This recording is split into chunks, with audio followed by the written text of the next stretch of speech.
study.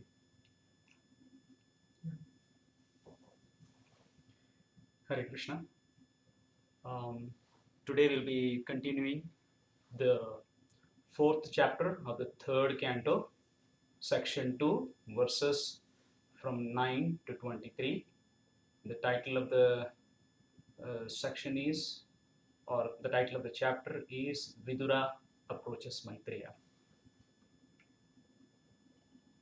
So, and this is based on the teachings of His Divine Grace, A.C. Bhaktivedanta Swami Srila Prabhupada, the founder Acharya of ISKCON. And before beginning, I would like to seek the blessings of Guru Gauranga and all the assembled Vaishnavas. So let's. Om Namo Bhagavate Vasudevaya. Om Namo Bhagavate Vasudevaya. Om Namo Bhagavate Vasudevaya. Narayanam Namaskritya Naram Chaiva Narottamam Devim Saraswatim Vyasam Tato Jayam Dhirayet Shrunvatam Svakataha Krishna Punya Shravana Kirtanaha Hridayantasto Hiyabhadrani Viduroti Sukrutsatam Nashtapsrayeshu Badheshu Nityam Bhagavata Sevaya Bhagavati Bhaktirasmuke Bhagavati Uttamashloke Bhaktir Bhavati Naishtike Grantaraj Srimad Bhagavatam Ki Jai. So before continuing, I would like to give a 5-minute recap of what has happened in the last session. So all the descendants of the Vrishni and the Bhoja, they actually went to the Prabhas. They performed this Vedic ritual, and they fed the Brahmanas sumptuously and gave them the gifts. And with the permissions of the Brahmanas, they partook in the remnants. And also, as part of this ritual, they drank the liquor which is made up of rice. And because of this, they started to become delirious, and they lost all the composure. They became bereft of the knowledge, and they forgot their relationships, and they started to accuse each other with harsh words, and those harsh words actually touched the core of each one's heart, and this created a friction between them, and they started to fight with each other and eventually kill each other. So all this has happened actually by the sweet will of the Lord, because the Lord wanted to dismiss all of the yadus from the material world so that they can go back to their respective positions in this heavenly planets or in the spiritual world. So if you see how the example given here is in the forest, right? Without anybody's intuition, the fire starts because of the friction between the bamboo trees. So similarly, how does it happen? Because of the Lord's sweet will. So similarly here, Lord has created a friction among this yadus so that they can end their pastime here and then go back to their respective destinations. And this all happened by the internal potency of the Lord, because He wanted to dispatch them to the respective abodes. And there is a significant word called Anujnata, which indicates that the whole sequence of events happened or arranged by the Lord's internal potency. And Srila Jiva Goswami calls this as a magical performance, because it cannot be understood by anybody. So, and the Lord, after foreseeing this, He actually went to the bank of the Saraswati and then sat down under the young banyan tree. And before that, actually, He informed the Uddhava, saying that, okay, these things are going to happen. This is my plan. So you will be in distress. So I wanted to remove you from the distress. So better you go away, go to the Badrikashram, So and then you associate there with the disciple, with the Naranarayan Rishi, and meditate, and then eventually you'll come back. But then the Uddhava started, but then when he came to know uh, about the destruction of the Yadu dynasty, uh, he could not withstand, and then he wanted to uh, come back and then associate with the Lord. So he came back again to the place, to the banks of the Saraswati, where Lord Krishna was taking shelter under a banyan tree. And when he came there, he saw the Lord was laying down because of the blackish body, very, very beautiful. He was laying down with his back leading to the young banyan tree, with his right leg um, on the left thigh, and then Lord's eyes were so beautiful and were reddish like a morning sun. And then he could also see the forearm with the symbolic representations, the different symbolic representations, and Lord was wearing a yellow silk garment. With all this, he could immediately identify that this is none other than Lord Sri Krishna. So, and then he could also think that the Lord has left all his household comforts, but yet he looks very cheerful, peaceful, and is in his posture.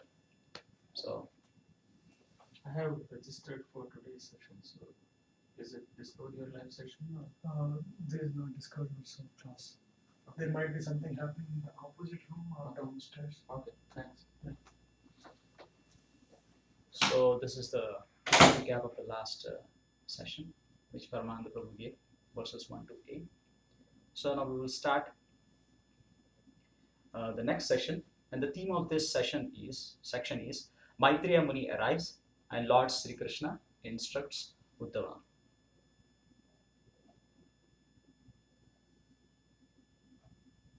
So I'll quickly give a summary of each of the verses what we are going to do in this section. We have 15 verses in this section, and the verse 9 talks about sage Maitreya meeting Lord Sri Krishna, and then verse 10 talks about the pleasing attitude of Maitreya Muni, and the 11 talks about Lord discloses Uddhava's desire, and 12 Lord's blessing to Uddhava, 13 Lord hinting on Srimad Bhagavatam, 14 shows Uddhava's ecstasy, and 15 Uddhava in the ecstasy discloses his heart, and 16 Uddhava talks about the bewilderment of the sages, and he also discloses his bewilderment in the verse 17.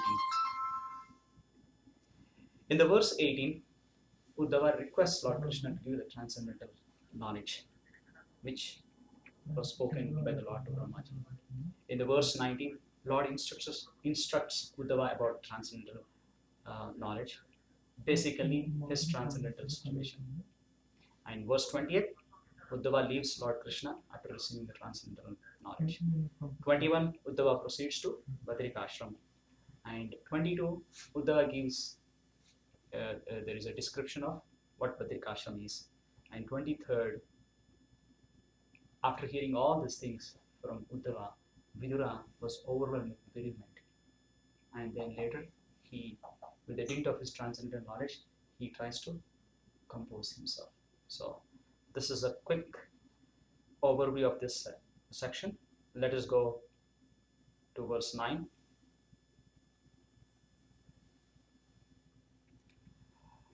So let us read together to save some time. You have the book, Mark? Yes.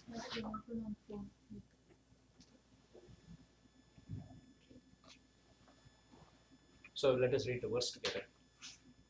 Tasmin Mahabhagavato Dvaipayana Suhrit Saka Lokan Anucharan Siddha Ashasadha Yadrichaya. At that time, after traveling in many parts of the world, Maitreya, a great devotee of the Lord and a friend and well-wisher of the great sage Krishna Dvaipayana Vyasa, reached that spot out of his own perfect accord. So Srila Prabhupada brings about a lot of beautiful points uh, from this purport. So first of all, he talks about who Maitreya Rishi was. Maitreya Rishi was a disciple of Parasara Muni. So, and Vyasadeva was Parasara Muni's son. So Maitreya Rishi was a disciple of Vyasa and Parasara Muni. So they were actually friends. Vyasa Maharshi and Maitreya Muni were the friends. And they were actually well-wishers of each other. And then Prabhupada talks about the incident of Maitreya Muni coming to Lord Sri Krishna. How was it possible? It was a, he says it was a fortunate accident, because meeting the Lord is not so easy, and that too when the Lord was departing from this world. So Maitreya Rishi was not an ordinary person. He was also a great sage.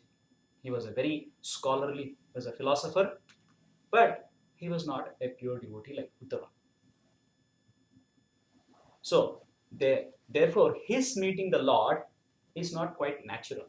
His meeting the Lord is like a Ajnata Sukruti. Ajnata Sukruti is like maybe in his previous life he might have done some devotional activity, and because of that, the Lord is awarding him this meeting with him. So, but whereas for the pure devotees like Uddhava, it is quite natural. Meeting with the Lord is quite natural. So let's go to the next verse. Tasyanuruktasya munermukundah pramodabhavanat kandarasya ashranvato mam anuragahasa samikshaya vishramayannuvacha. Maitreya Muni was greatly attached to him, the Lord, and he was listening in a pleasing attitude with his shoulders lowered, with a smile and a particular glance upon me. With his shoulders lowered. With a smile and a particular glance upon me, having allowed me to rest, the Lord spoke as follows. Here there are two things.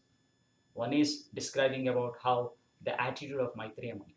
So Maitreya Muni was he was greatly attached to see the Lord. And when he saw the Lord, he was like listening with rapt attention and in a pleasing attitude. Like he was folding his hands and then he was lowered his shoulders. So this shows an very humble attitude. And the second sentence says that the Lord, after allowing Uddhava to rest, the Lord was throwing a smile at Uddhava, and with a pleasing glance, he was looking at Uddhava and speaking to Uddhava. Is what is said in the second sentence. And Prabhupada brings about so many points, because it's clearly said that the Lord was not looking at Maitreya, he was looking in a pleasing attitude towards Uddhava. Then why is it that the Lord is looking towards Uddhava and not to Maitreya? Because he was very intimately looking at Uddhava. Although both Uddhava and Maitreya, they were both great souls, but Lord's attention was more on Uddhava. Why? Because Uddhava was a spotless, he was a pure devotee. But whereas Maitreya Muni, he was a Jnana Bhakta. Because his devotion was mixed with the monistic view, he was not a pure devotee. And we know that Lord reciprocates with his devotees on what basis? On the transcendental love, and not on the basis of how much philosophical knowledge his devotee has, or based on the fruitive activities. He only reciprocates based on the transcendental love that the devotee shows towards the Lord. So, in the transcendental loving service of the Lord, there is no place for monistic knowledge or for any fruitive activities. And then Prabhupada gives an example of the gopis in Vrindavan. If you see the gopis in the Vrindavan, they were not very much educated. They were not very scholarly. But they had a spontaneous love for the Lord. And because of the spontaneous love for the Lord, they could capture the Lord in their heart. And the Lord also was captivated by them. And the Lord also could capture the gopis in their heart. Because for the Lord, the gopis were heart and soul. For the gopis, that Lord was heart and soul. So, and Sri Chaitanya Mahaprabhu approved that this kind of relationship, what gopis have demonstrated to be the supreme. Okay.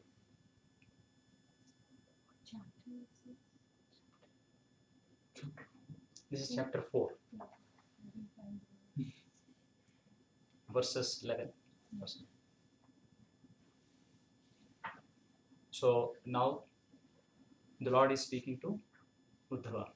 Shri Bhagavan Uvacha Shri Bhagavan Vacha Vedahamantar Manasipsitam Te Dadami Yattad Dhuravapamanyai Satte Pura Vishwasrujam Vasunam Matsiddhikamena Vasodvaishtaha. O Vasu, I know from within your mind what you desired in the days of yore, when the Vasus and other demigods responsible for expanding the universal affairs performed sacrifices.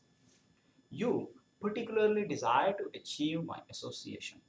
This is a very difficult for others to obtain, but I award it on to you. See the reciprocation of the Lord with Uddhava, in spite of Maitreya being beside to him. He says that in the days of the yore, when all the demigods and the Vasus, they were actually they're trying to expand the universal affairs, and they were performing the sacrifices. And then one of the Vasus was a partial expansion of Uddhava. Uddhava is an eternal associate of the Lord. And one of the Vasu was a partial expansion of the Uddhava. He was actually desiring in his heart for the personal association of the Lord. And the Lord knew this. Now he is disclosing. So he is disclosing to Uddhava, and then he addressing him as a Vasu, that you are actually the Vasu. So, and you had this desire to associate. That's the reason I am giving you my association. That's why in this life you had my association. Which is, and clearly at the end, he clearly says that this is very, very, very, very difficult to obtain. But I award it to you.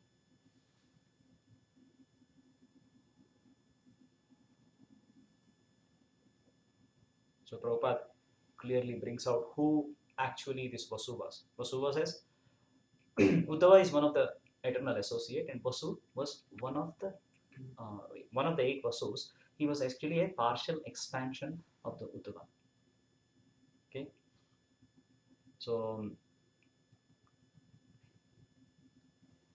how did the Lord? What Vasus? There were like 8 Vasus for the creation, for the expansion of the material universes. They were created by Brahma. So during that expansion, they perform some sacrifices. So at that sacrifice, he actually, one of this Vasu, he desired for the association of the Lord. And now there is an important point which Prabhupada brings out. How did the Lord know about what this Vasu desired in that yuga, right? And he is disclosing to him, because Lord is a Paramatma. He is in every living entity as a Paramatma. So he knows everything. He knows about the past, present, and future. This happened a long time back. It was a past, but still the Lord knows, and now he's disclosing. So when he's disclosing, Maitreya Muni also at the same time knows the supremacy of the Lord. Yes, he's the Supreme Personality. He knows about everything. So and then Prabhupada actually talks about how the living entity's consciousness is very minimal. He cannot remember everything what has happened in the past. However, whereas the Lord's consciousness is eternal, he can remember past, present, and future. And also, Bhagavad Gita 15:15 confirms. There is a verse called Sarvasya Jaham Hridi Sannivishto Mattas Smriti Jnanam Apohanam Cha Vedaischa Sarve Ahameva Vedyo Vedanta Krit Veda Videva Chaham. So that says the Lord is seated in the heart of every living entity, and from Him the knowledge, remembrance, and forgetful comes. Like the first two lines of the sloka says that. So, and also, there is a verse in 4th chapter 11th verse. Ye yathamam prapadyanti tam sataiva bhajamiham. So as one approaches the Lord, surrenders the Lord, to the degree one surrenders the Lord reciprocates. So when you see this reciprocation, what Lord is giving to Uddhava, you can see that because Uddhava was desiring the Lord's association. So that's why the Lord is reciprocating with him in that particular way. Whereas that reciprocation is not there with the Maitreya, even though he gave his association, that reciprocation, because that kind of desire was not there from Maitreya. So here the point is, one should actually try to have the personal association of it. She should desire for the service of the Lord. Then the Lord will actually reciprocate. One's reciprocation should be in a personal way, not in an impersonal way.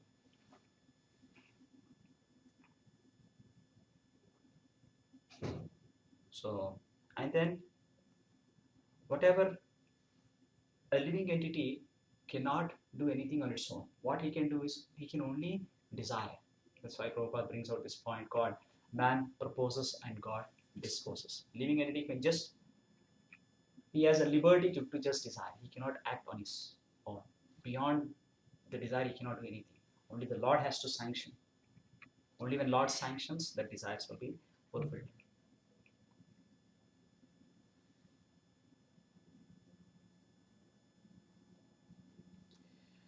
And also Prabhupada calls about a very important point, that only the pure devotees know the importance of the personal association of the Lord.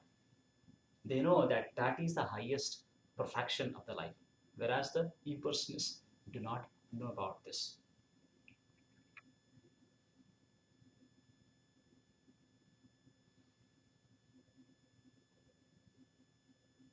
And by this dialogue between Uddhava and Lord Sri Krishna, the Maitreya Muni now knows the importance of the personal association of the Lord.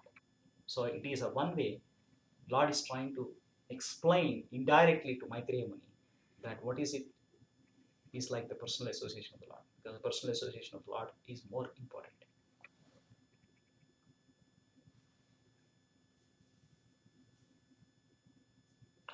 Not particularly the personal association of the Lord, he says. Let us go to the verse 12. Sa esha sadho charamo bhavanam asadidaste madanugrahoyan yanmam nrulokan rahaputsrujantam drishtya dadrishvan vishadhanuvrittaya. O honest one, your present life is the last and the supermost, because in this term of life you have been awarded my ultimate favor.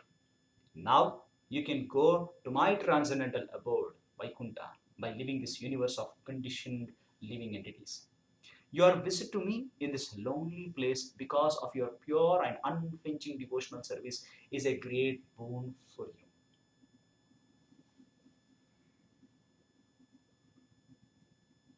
So now, why did the Lord bless Uddhava to go back to the spiritual world? Because Uddhava what was the qualification for Uddhava to go back to the Vaikuntha planets?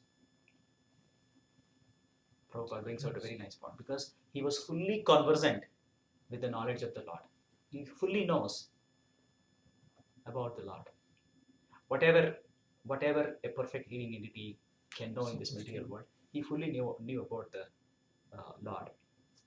And he has a strong desire to serve the Lord. And this um, qualified him to enter into the Vaikuntha planets. That's why the Lord could see that, and then he gave the permission, he gave the blessing for him to go back to the Vaikuntha planets. He made that as a this life would be his last life in the material world. Isn't that Uddhava is an eternal associate? He's an eternal associate of the Lord. Whenever this Why pastime said that it is the last and this lifetime is the last and supermost because this term of life we have been our my ultimate favor. My understanding Was it is a very mean- good question. So my understanding is because even the associates of the Lord, they come into the material world to do many activities. So the Lord is trying to say that if you become my pure devotee, then that will be your last life. The Lord is setting an example through Uddhava to the general populace, saying that when you become my pure devotee, then this would be your last life. It's like Arjuna is also an eternal associate of the Lord, right? The Arjuna got bewildered. So, because the Lord purposefully brings that bewilderment to Arjuna so that he can speak Bhagavad Gita, so that the normal people, the general populace, can understand and follow in their footsteps and go back. So, this is also this is to show to Maitreya that philosophical speculation, all this is not important. When you become a pure devotee of me, the Lord is saying, when you become a pure devotee of the Lord, then the Lord will deliver you from this material world, making you that this as the last life, the next life you will be fully associated with the Lord. It's not my thing. Yeah.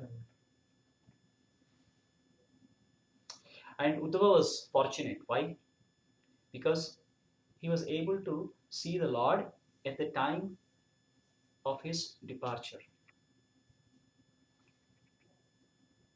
And thus he could get the blessings to enter, go back to the Vaikuntha. So here the question is, so when the Lord disappears from the material world, does it mean that he is no more in the material world? So Prabhupada brings out this very interesting point. Because the Lord is everywhere. So his appearance and disappearance are like the experience of the inhabitants of this particular universe. To give an example, it's like a sun. So the sun is there. So it's rising in the east. Like in the night, it sets in the west, and we can't see the sun. Does that mean the sun disappeared? It's out of our vision, but it is not disappeared. So what we should understand from this is the Lord's disappearance is just the vision of the inhabitants of the universe. In reality, the Lord is not disappeared. He is there everywhere. When you are qualified, you will be able to see. Like when you are seeing the sun, and suddenly you will not see the sun because the clouds come in front of you. So, will you say that the sun has disappeared? No. The clouds are obstructing your vision. The sun is actually there behind it. So, because of the materialistic covering, we cannot see the Lord. When that veil is removed through the practice of devotional service, then we can see the Lord. Lord appears. So, as Prabhupada brings out this very nice example. So, the Lord is simultaneously both in Vaikuntha and within all the material universes. Let's go to the verse 13. Puramaya proktam ajayanabhye padne nishannaya mamadi sarge jnanam param mahimavabhasam yatsurayo bhagavatam vadanti. O Uddhava, in the lotus millennium, in the days of yore, at the beginning of the creation, I spoke unto Brahma, who is situated on the lotus that grows out of my navel, about my transcendental glories, which the great sages describe as Srimad Bhagavatam. So, in this verse, he is actually establishing the supremacy. The Lord is establishing his supremacy, so that Maitreya could also understand that.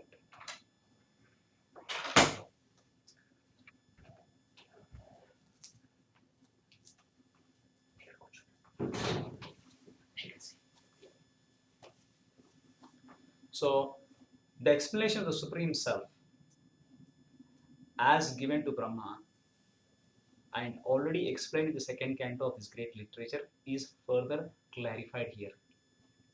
So, whatever Bhagavatam we have been reading is actually given by the Lord in a Chaturshloki form to Brahma. So, here Lord is clarifying that by explaining to Uddhava that I was the one who has given this transcendental knowledge to Brahma in the form of a Chaturshloki verse.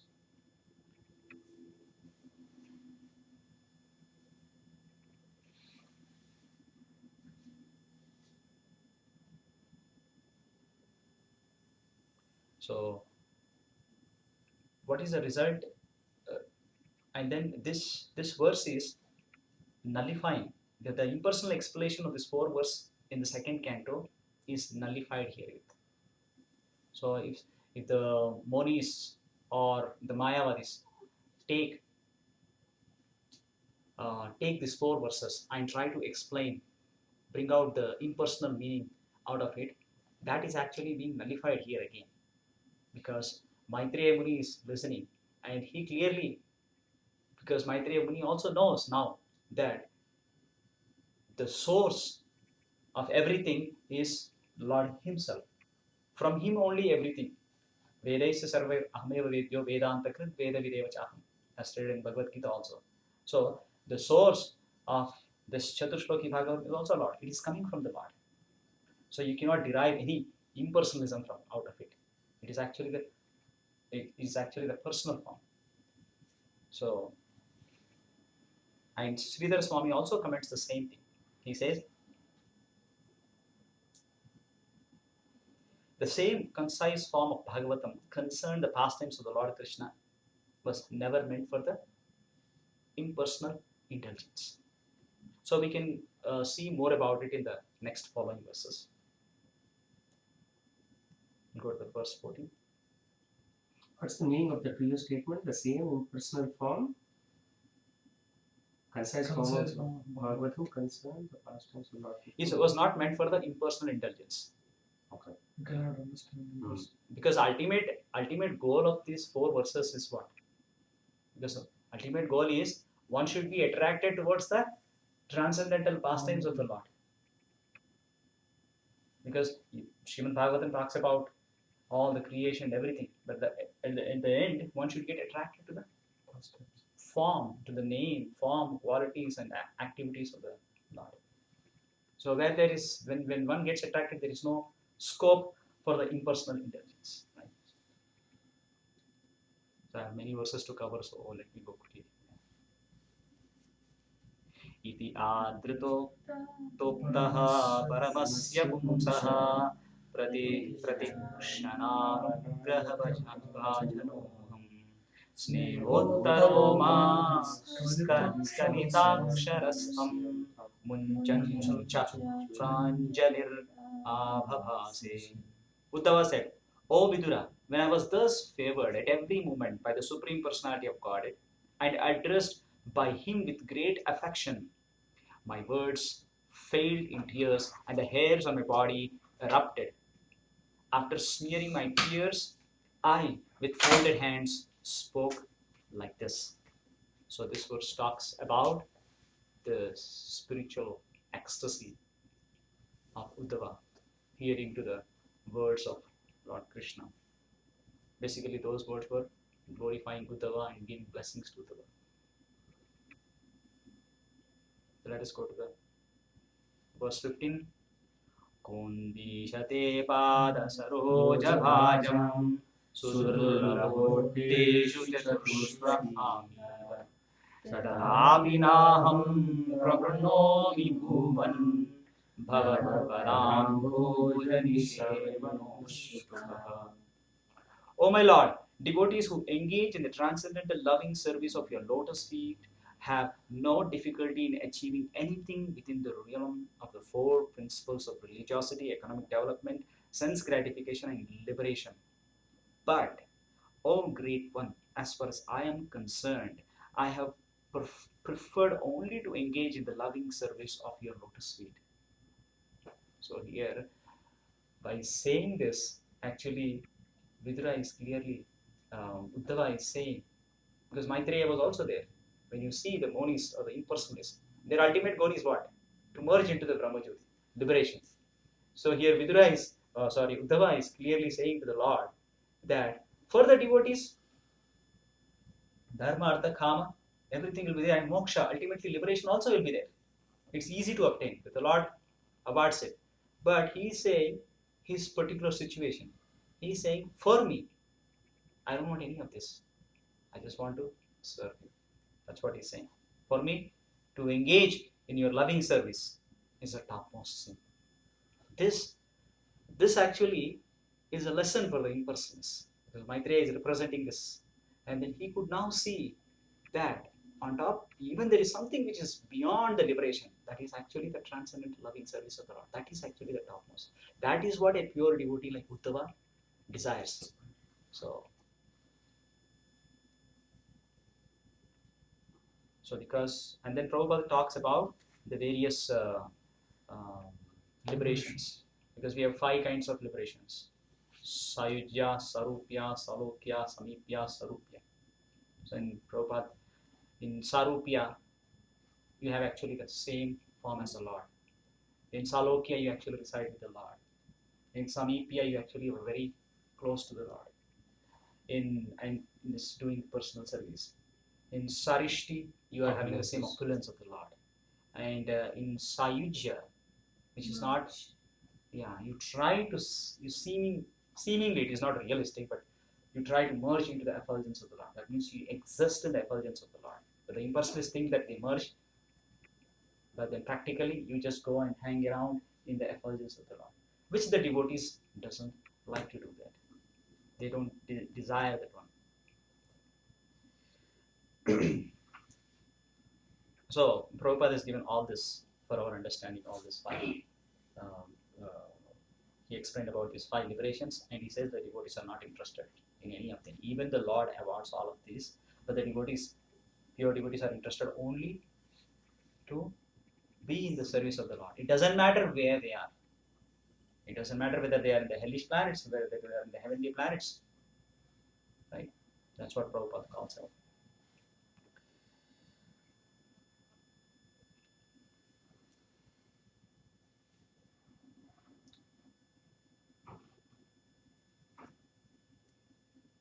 Let's go to the verse 16. Karmani anihasya bhavo bhavashyate durgashrayo vatari bhayat palayanam kalatmano yat pravadhayutashramah swadmanrate kityati virvidhamina. My Lord, even the learned sages become disturbed in their intelligence when they see that your greatness engages in fruitive work, although you are free from all desires, that you take birth, although you are unborn, that you flee out of fear of the enemy and take shelter in a fort, although you are the controller of invincible time, and that you enjoy householder life surrounded by many women, although you enjoy yourself. So here, Uddhava is trying to bring about all the bewilderments of the great sages. Let us see that in more detail.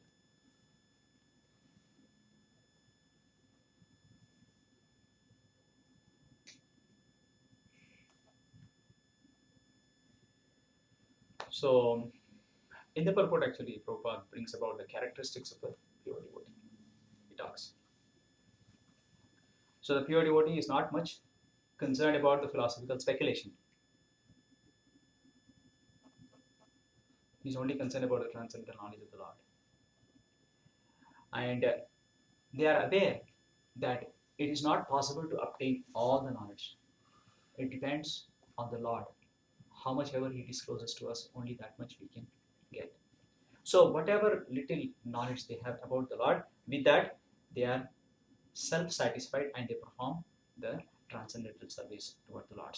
And this puts them in transcendental bliss. However, some of the pastimes of the Lord appear contradicting even to such pure devotees. And thus, Uddhava is now trying to bring those contradictions to the Lord, bring in incidents of in front of the Lord. So it is like Prabhupada also brings about in the creation and the sustenance and maintenance. Lord is not doing anything, right?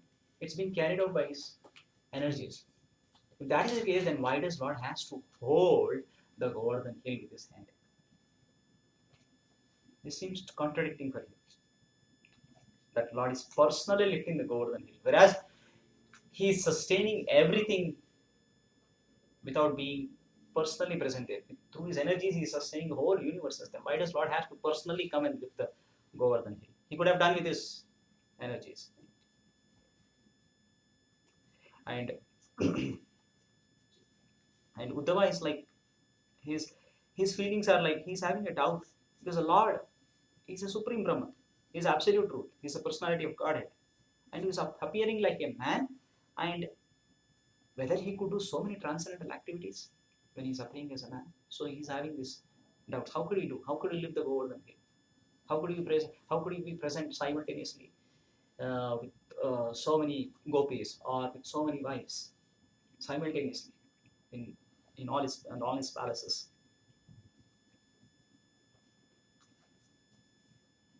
So if there is no difference between personality of God and impersonal Brahman, then how can the Lord have so many things to do, whereas impersonal Brahman has nothing to do? So these are some of the thoughts of Uddhava. So how is that? If the Lord is unborn, how could he take birth as a son of Vasudeva and Devaki? And then he also says, even the Kala is afraid of the Lord. How can the Lord be afraid and hide in the fort when Jarasandha is trying to attack him? So it's like bewildering. And then you can say, the Lord is an Atmara. He's completely happy within himself.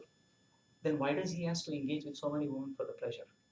So these are like, and then how can he take many wives, and how is he acting like a householder, taking pleasure from his family members, children, and relatives? So these are some of the, and parents. These are some of the contradicting things which he brings forth.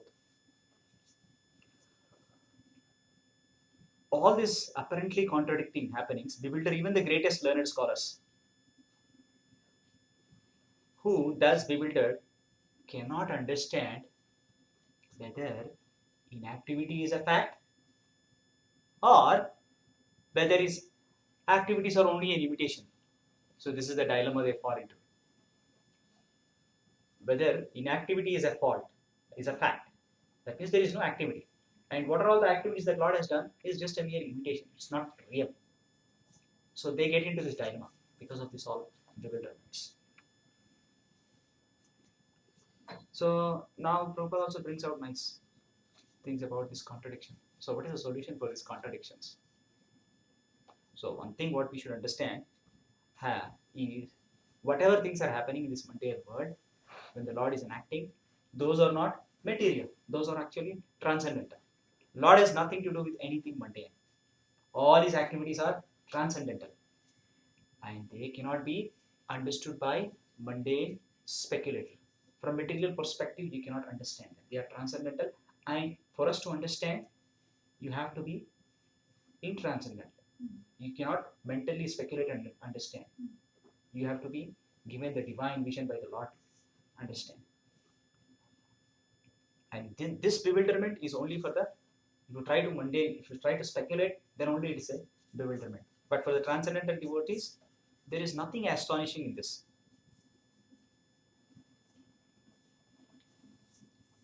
If you see the Brahman conception, what is that? It is all the negation of material, mundane activities. But whereas the Parabrahman conception is what? It is all about transcendental activities. So the Supreme is the Parabrahman understanding, where the Lord has all his transcendental activities. So these are some of the points Prabhupada has brought. So one who knows this distinction between this Brahman and the Parabrahman, they can certainly be the real transcendentalists. And then there will not be any bewilderment for those transcendentalists. Because even in Bhagavad Gita 10.2, Lord declares, even the greatest sages and the demigods can know hardly anything about my activities and transcendental potencies. Right? And if you see in Bhagavatam itself, in the 9th chapter of 1st canto, Bhishma Dev gives a clear explanation about the Lord's transcendental activities. Let's go to verse 17. Mantreshu mam va upahooya yatvam abhishakanda sadatma bodha pricheha prabhu mukdaiva pramattas tanno mano mohayadiva deva. O my Lord, your eternal self is never divided by the influence of time, and there is no limitation to your perfect knowledge. Thus, you were sufficiently able to consult with yourself, yet you called upon me for consultation as if bewildered, although you are never bewildered, and these acts of yours bewilder me. This is now Uddhava is trying to bring out seemingly his own bewilderment because of he brings out many other points because of his acts, because of his dealings with him. So we will see what are those incidents that were seemingly bewilderment for Uddhava. Because when the city was attacked by Jarasandha, right? The Lord consulted Uddhava. Oh, what should we do now? So Uddhava was like, Lord, you are Sarvantaryami. You know everything. Why are you consulting me? And the Lord was asking Uddhava in such a way that he was now bewildered what to do when Jarasandha was attacked. It's not like just asking, because he could see that Lord was also bewildered of how to act. So that actually seeing that Lord was bewildered of what to do, that caused him bewildered because Lord knows everything to do. Why is he getting bewildered? Why is he asking my consultation?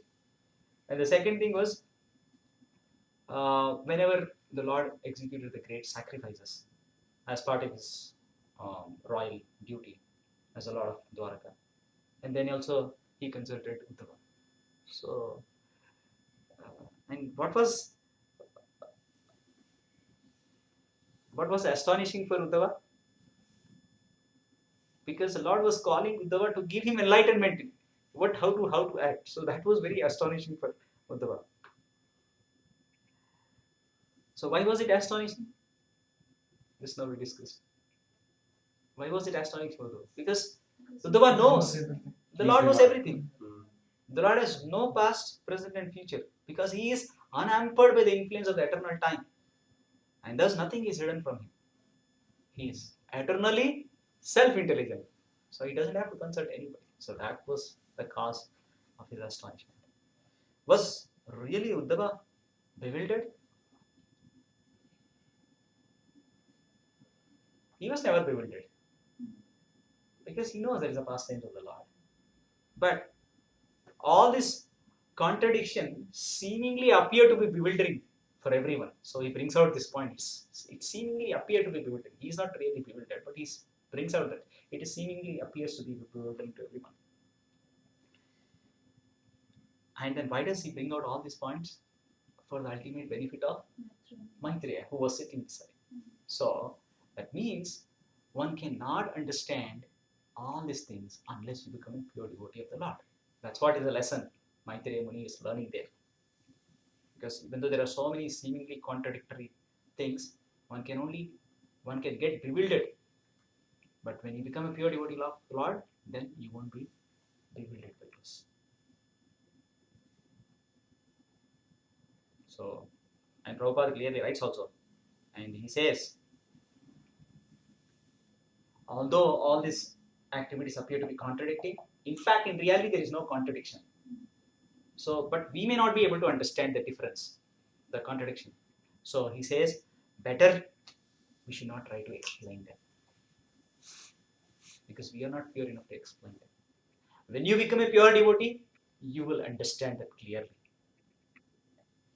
Did you understand this point? So Prabhupada clearly said, don't elaborate or try to explain these contradictions. Because in fact, these are not contradictions, but you are not able to understand that right now. When you will understand, when you become a pure devotee of the Lord, it will be very clear to you. So right now, you don't try to explain them.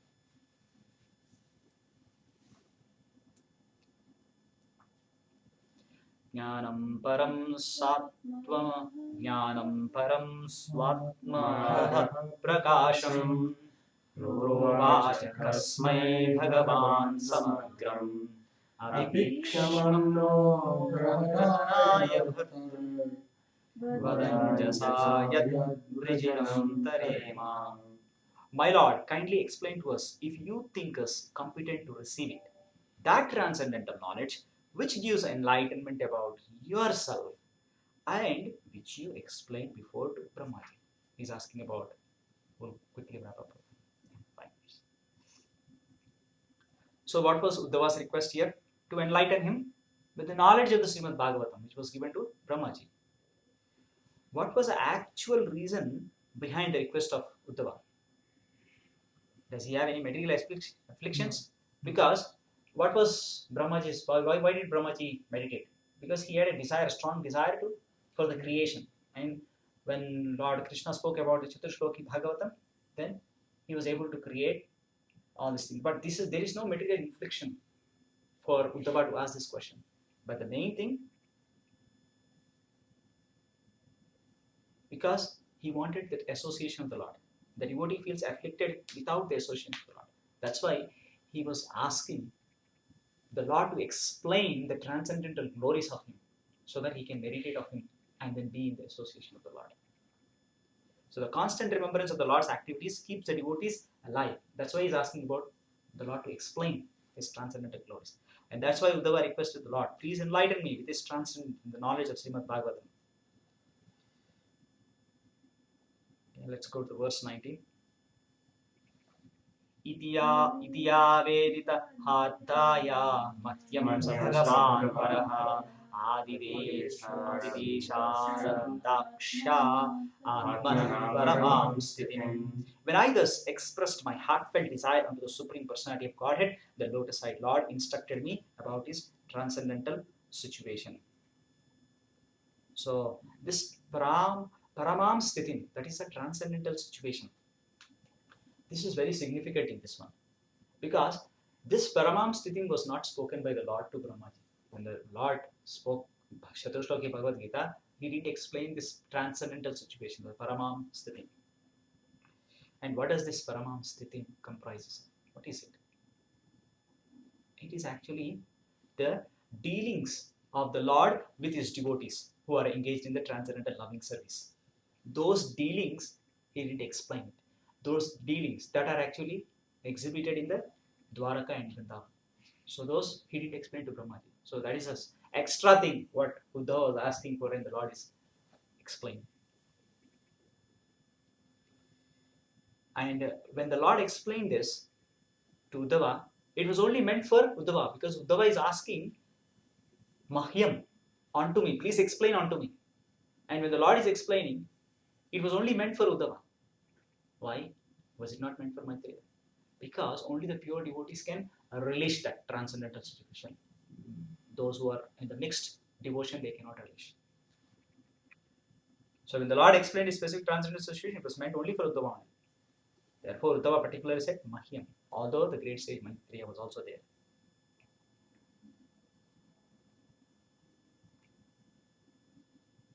So the underlying point is, the Lord's activities in confidential love are rarely disclosed to the general devotees who are attached by mixed devotion with knowledge and mysticism, because those activities are inconceivable. Those are inconceivable pastimes of the Lord. So let's go to the verse 28. Sa evam aradita padatirthat अतीततत्त्वात्मविबोधमार्गा प्रणम्यपादौ परिवृत्य देवं इहागतोऽहं विरहातुरात्मा.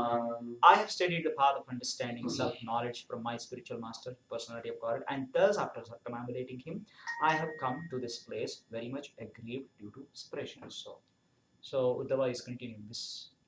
This is actually a conversation with Vidura. So he's saying that after I asked the Lord has explained me. After the Lord has explained me, he's now, because the Lord has explained me, he's considering the Lord to be the spiritual master. And after that, I circumambulated to the Lord, and then I came to this place, very much aggrieved due to separation of the Lord. And Prabhupada brings out many points in this one. He says how this verse is a proper answer to unauthorized speculators.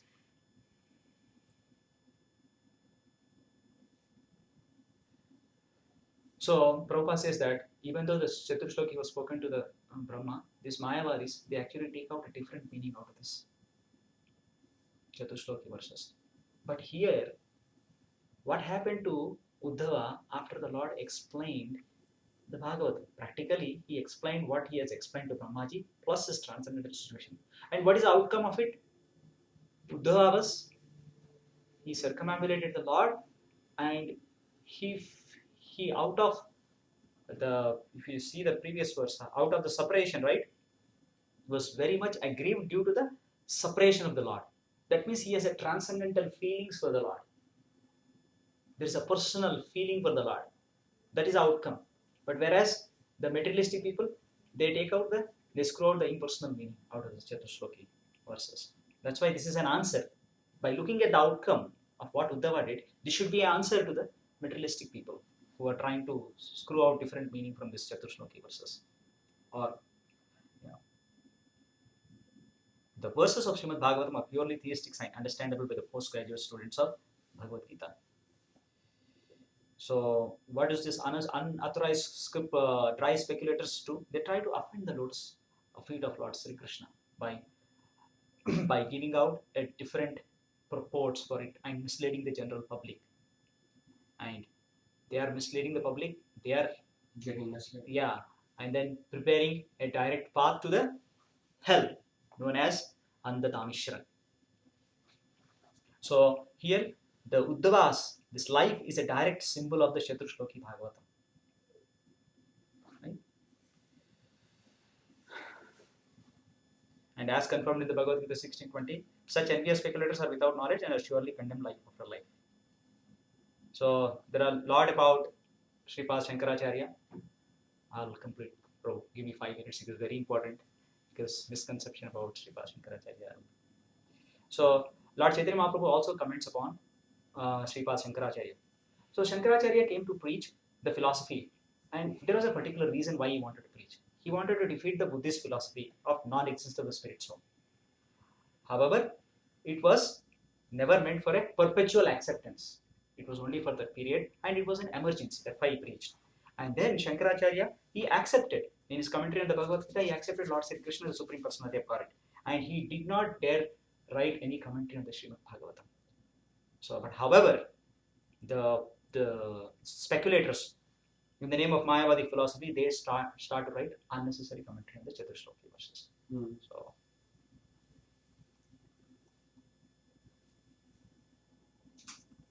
and Sridhara Swami and Srila Vyasadeva, they actually they forbid the Srimad Bhagavatam, as you have seen in the first chapter of first canto, second verse, right?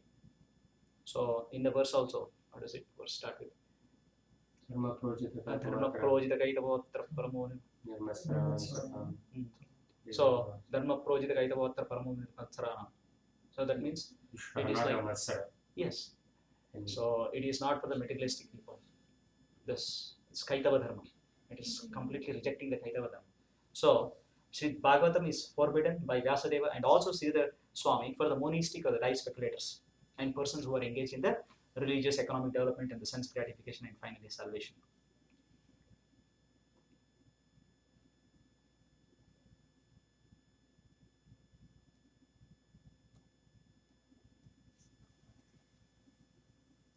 So let's go to the verse 21.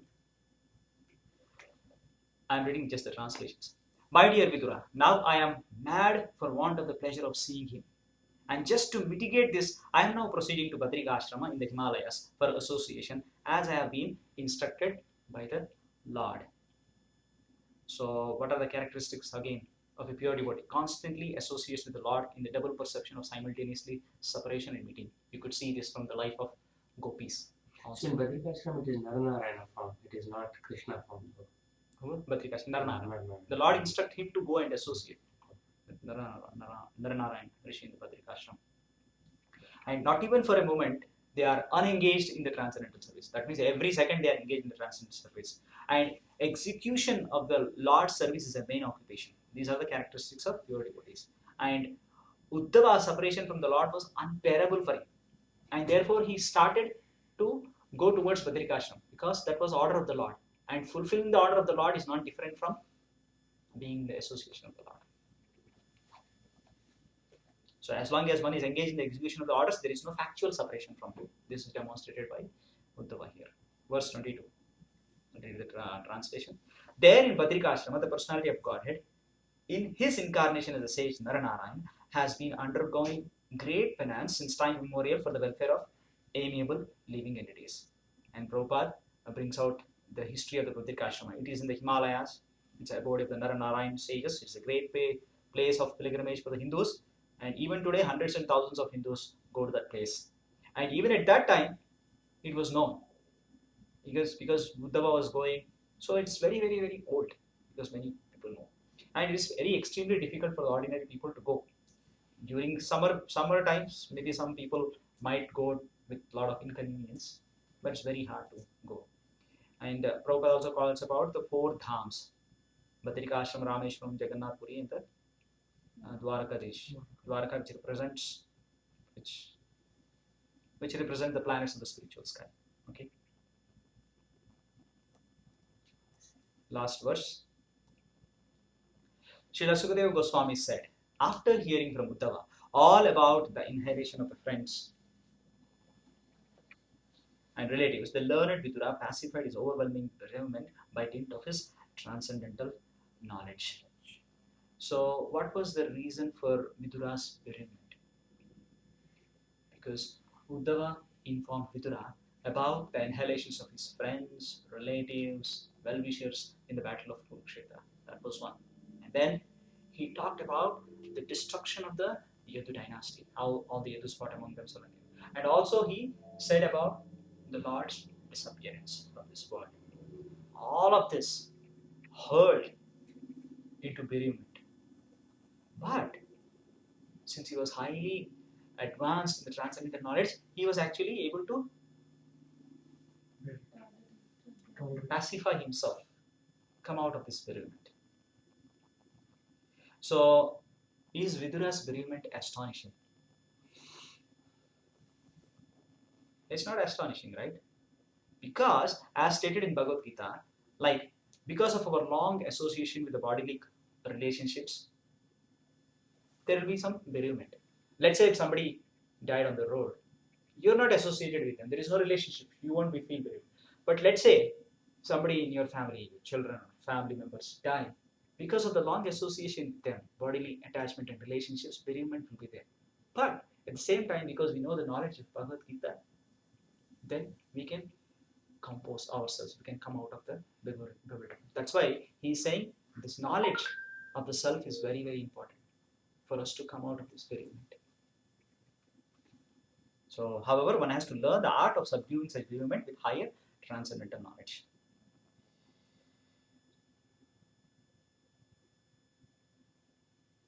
So, sorry, I've taken more time because there were so many points given by Prabhupada in the purports. I don't want to miss any of them. So the references for unveiling is actually from Bhagavatam book, Prabhupada's book, and also unveiling his lotus feet by Guruji Prabhu. So, if there are any questions for discussion, we can have. This was discussion between Vidura and Uddhava. Uddhava. But you also mentioned Maitreya Muni somewhere in between. No, it was a discussion. Uddhava was explaining. Uddhava was on his way to Badrikashram, so he met Vidura, right? So he was explaining What us happened? what before? has happened just before. Recollection. Why was he going? He was explaining that okay, I went and then I met Krishna, and then Maitreya Muni came there, and then all this happened, and then he said, okay, now I am going back. Now, after circumambulating Krishna, now he knows that Krishna is going to disappear at any moment. So he said, okay, let me obey the order of Krishna. And then he started to go to Badrikashram. On the way, he met him. So he just. Is there anything? You are going to Rameshwaram now. That's what I saw. When I saw all the four of them, I said, I didn't go to any of these four places, at least Rameshwaram. I went to Badrikashram. Yeah. Yeah. Badrikashram I didn't go. Dwarka I didn't go. And then Jagannath Puri I didn't go. You Huh? have not, okay, you have No. not been to Jagannath. No, I